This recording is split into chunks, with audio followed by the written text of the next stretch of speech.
इन तस्वीरों को आपने देखा जिसमें एनसीपी शरद गुट के अध्यक्ष शरद पवार, डिप्टी सीएम और शिवसेना के अध्यक्ष एकनाथ शिंदे को सम्मानित कर रहे हैं। अब शरद पवार ने एकनाथ शिंदे को भरे मंच पर सम्मानित किया तो उद्धव गुट को मिर्ची ना लगे, भला ऐसे कैसे हो सकता है? क्योंकि आपको याद होगा कि शिवसेना को तोड़ करके एकनाथ शिंदे ने अलग अपनी पार्टी की स्थापना कर ली और मूल शिवसेना को लेकर चले गए। शरद पवार उद्धव सेना के साथ मिलकर चुनाव लड़ते हैं, लेकिन अब भरे मंच पर शरद पवार एकनाथ शिंदे को सम्मानित कर रहे हैं, जिसके बाद से अब संजय राउत ने तीखा हमला बोला है। संजय राउत ने इन तस्वीरों को लेकर सीधे तौर पर शरद पवार पर हमला बोला है। गौरतलब है कि महाराष्ट्र की सियासत में कब क्या हो जाए ये किसी को नहीं पता, और अब जब शरद पवार ने एकनाथ शिंदे को सम्मानित किया है तो इन तस्वीरों ने भी महाराष्ट्र की राजनीतिक गर्मी को बढ़ा दिया है, महाराष्ट्र के सियासी पारे को हाई कर दिया है। दरअसल आपको बता दें, महाराष्ट्र के डिप्टी सीएम एकनाथ शिंदे को महादजी शिंदे राष्ट्र गौरव पुरस्कार से सम्मानित किया गया। इस पुरस्कार को शरद पवार ने उन्हें दिल्ली में प्रदान किया है। आपको बता दें कि इस पुरस्कार समारोह को लेकर सियासी माहौल गर्मा गया। संजय राउत ने शरद पवार पर निशाना साधा है। उद्धव सेना के नेता संजय राउत ने कहा कि महाराष्ट्र का राजनीतिक परिदृश्य बहुत अजीब दिशा में जा रहा है। कौन किसको धोखा देता है, कौन किसका समर्थन करता है, यह सब देखने वाली बात है। एकनाथ शिंदे ने महाराष्ट्र सरकार गिराई, विश्वासघात किया। ऐसे व्यक्ति को शरद पवार पुरस्कार दे रहे हैं, यह महाराष्ट्र के गौरव को ठेस पहुंचाने वाला है।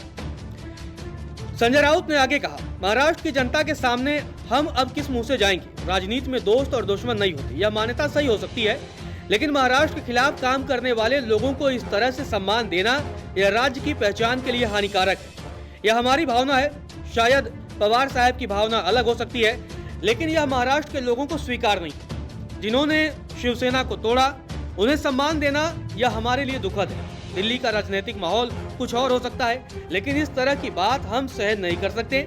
कुछ चीजें राजनीति में अनावश्यक होती हैं।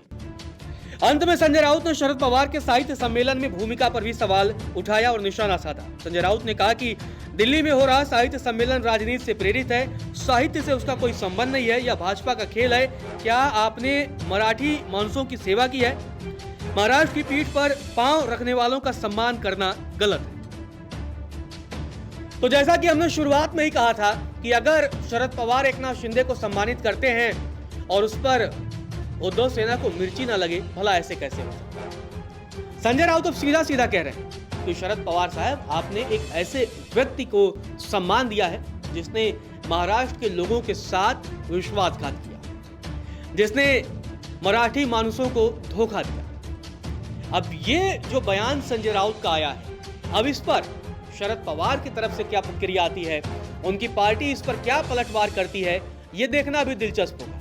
क्योंकि लोकसभा चुनाव के नतीजों के बाद जब विधानसभा चुनाव हुए तब भी शरद पवार लगातार बीजेपी पर हमलावर थे, लेकिन जैसे ही विधानसभा के चुनाव के नतीजे आए उसके बाद से जो महाराष्ट्र का सियासी समीकरण है वो काफी कुछ बदला सा नजर आ रहा है। अब शरद पवार उस तरीके से हमला नहीं बोलते हैं भारतीय जनता पार्टी पर जैसा लोकसभा चुनाव के वक्त या विधानसभा चुनाव के वक्त बोला करते थे, क्योंकि उनके भतीजे अब सरकार में डिप्टी सीएम हैं। अब जब उन्होंने एकनाथ शिंदे को सम्मानित किया है तो उस पर संजय राउत की जो प्रतिक्रिया आई है वो काफी तीखी है। अब इस तीखी प्रतिक्रिया का शरद पवार की पार्टी की तरफ से क्या पलटवार किया जाता है, ये देखना दिलचस्प होगा।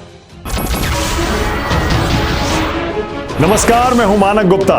अगर आपको हमारा ये वीडियो पसंद आया हो तो इसे लाइक और शेयर जरूर करें, और हाँ, हमें सब्सक्राइब और फॉलो करना ना भूलें ताकि आप देश और दुनिया की कोई खबर मिस ना करें।